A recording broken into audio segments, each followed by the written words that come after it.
In reality, I should be filming my January TBR, but that thing is still super up in the air right now, so we're gonna do a book haul instead. Hey y'all, my name is Nat. I hope you're having a terrific day today, and for this video we are going to be doing my 2021 Q4 book haul. Before we get into anything bookish, however, make sure to hit like and subscribe down below, as well as tell me in the comments what was one book that you received for the holidays. Technically should have filmed this probably a little sooner. Also, honestly, should be not filming this at all, should be prioritizing my TBR more, but here we are. Some of these books I bought myself and some of them I was kindly gifted. I haven't done any new hauls at Barnes & Noble or Half Price Books with all of the gift cards I received for Christmas yet, but those will be coming soon. I just currently have a lot of red books on my shelves and I want to make myself wait a little bit. Just a little bit.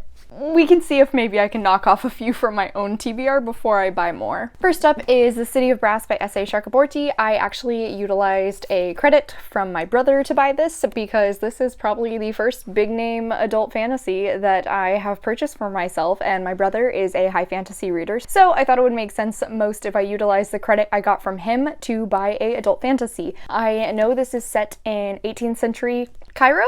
Yes, that's correct. I believe it is focusing on a woman who has some kind of magical ability and ends up getting taken into the world of the jinn. That's honestly all I know. I've heard really great things about this across the board. I've been told that since I love the Sands of Aralia, I should definitely try this out, and I'm really excited to pick it up. Who knows when that'll happen, but it's gonna happen soon because it's now on my own TBR and we are going to be prioritizing that above all else.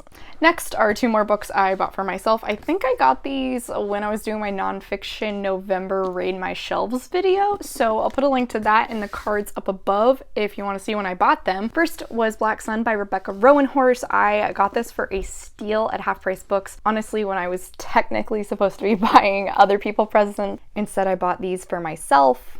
Whoops. I believe this is inspired by pre-Columbian Native Americans, and I know it's a fantasy world. I've heard amazing things about it as well. It's also the first in a series. I don't know why I've been buying a bunch of first books in series, especially series which are currently unfinished, like this. Don't know why I did that, but here I am. I am giving in to all of the hype, and I will say this cover is absolutely beautiful. I think the second book comes out in maybe April, so possibly I'll read it around then. On that same trip, I also bought The Starless Sea by Erin Morgenstern. This is the author of The Night Circus, which I absolutely adored when I read it. I have heard amazing things about this one as well from people who loved The Night Circus. I do know Erin Morgenstern's writing isn't for everyone, but it is so beautiful and eloquent. It's whimsical and atmospheric. I adore it. I can't wait to pick this one up. This book is beautiful. Oh my gosh. The hardback cover, ugh, it's just so pretty. I think this is a book within a book sort of situation.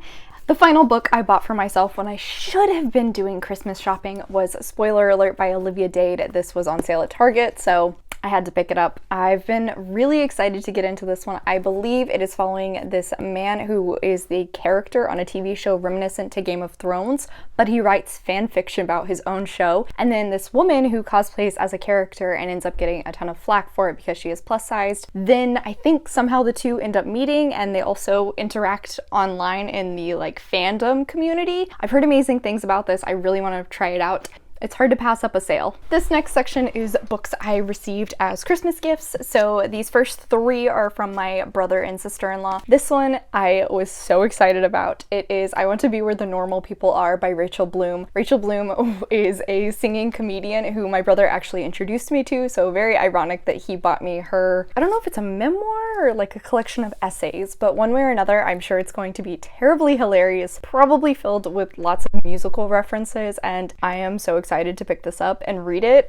Oh my gosh, I just know it's gonna be so fun. After that is Foundry Side by Robert Jackson Bennett. I think Dasha at Mythic Pages was the one who recommended this to me when I said that I wanted a heist book. I'm pretty sure that was this. Also a high fantasy, which again, my brother is a big high fantasy reader. I haven't really delved into that too much, so makes sense that he is buying these kind of books for me because he wants me to experience more of them, and I'm trying to slowly push myself into adult fantasy more and more. Here's hoping that I will love this. I've heard really great things about it. Finally is another one that I think also kind of works as a heist book, but also was recommended to me by Dasha at Mythic Pages, and that's The Lies of Black Lamora by Scott Lynch. I think Rana Najjar also praises this a ton. This is some kind of anti-hero group. That's about all I know. I don't want to know a lot going into this. Another fantasy book, Chunky Boy. Actually, I think both of these are the first in a series. I don't know how many books are in either of them. I don't know if the series are complete. These are things I probably should know.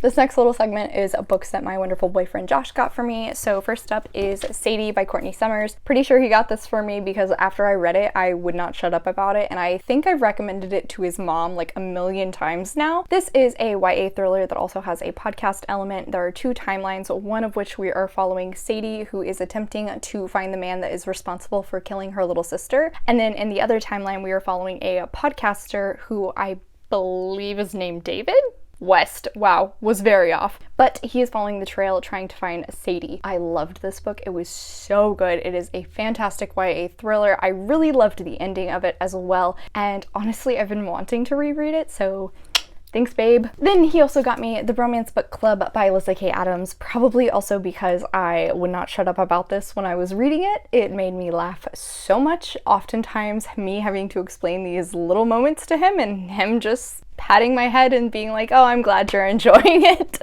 This is a second chance romance following Gavin and Liv, who are married but in the process of possibly getting divorced. However, Gavin's friends end up letting him into this book club where they read romance novels to try and improve their own relationships. I really adored this first book. Unfortunately, the rest of the series didn't quite live up to my love of the first, but I'm very happy to have this on my shelves because it's so funny, it's steamy, and I really enjoy the back and forth between the book that the book club is reading as well as Gavin and Liv's story. This next one, technically, I was gonna buy for myself, but he is very kind and bought for me, and that is 𝗖cie of Shades by Amanda Foody. I have heard great things about this from the people who have read it, but I don't know a lot of people who have. I think this is set in some kind of a gambling world or something, in which this proper woman ends up having to like work alongside a thief or something. I don't want to know too much. First in a series. I do think this series is complete, so that's nice. Again, I don't know too much about this, but I adore these chapter headers, and I'm very intrigued to start this. The last book that he got me is actually a graphic novel, and that is Nomen Omen, Volume 1, Total Eclipse of the Heart. I think I heard about this from 𝗖cie Hi:𝗁 channel. Pretty sure. I'll put a link to her in the cards. A graphic novel that I don't know anything about, but the art style was just absolutely gorgeous, and the title, the title and subtitle had me really intrigued. After surviving a devastating accident that claimed the life of her best friend, 21-year-old Becky finds herself imbued with new power, purpose, and vision. Don't need to read any more. I'm intrigued. I want to know. Also, she has a giant hole in her chest, and there's hands coming out of it, so that's terrifying, but I'm also super intrigued to know what her power is. Oh crap, I just realized I forgot some books. 3 more graphic novels that Josh also bought me a while back, actually. I think it was when I was just having a really bad week and he was a wonderful boyfriend to treat me to some graphic novels. First is Piper by Jay Asher and Jessica Freeberg. This is some kind of a fairy tale retelling, I think, in which our main character is mute and has been alienated by her town, but ends up meeting this boy named Piper who she's fascinated by, I guess, and then learns that he is much more than she thinks. Obviously, I assume it's kind of like the Pied Piper. The art style, also pretty beautiful. It's pretty short, and I think it'll be a very easy read. Not to mention, I don't think I've really ever seen mute representation in a book before, so that was very interesting. Along with that is Username Evie by Joe Sugg, who I think was a YouTuber? I believe the story is following Evie, whose father makes this like virtual world for her, and it ends up being a lot more than either of them are expecting. I don't really know a lot about this. I'd never heard of it before, but I'm very intrigued. Again,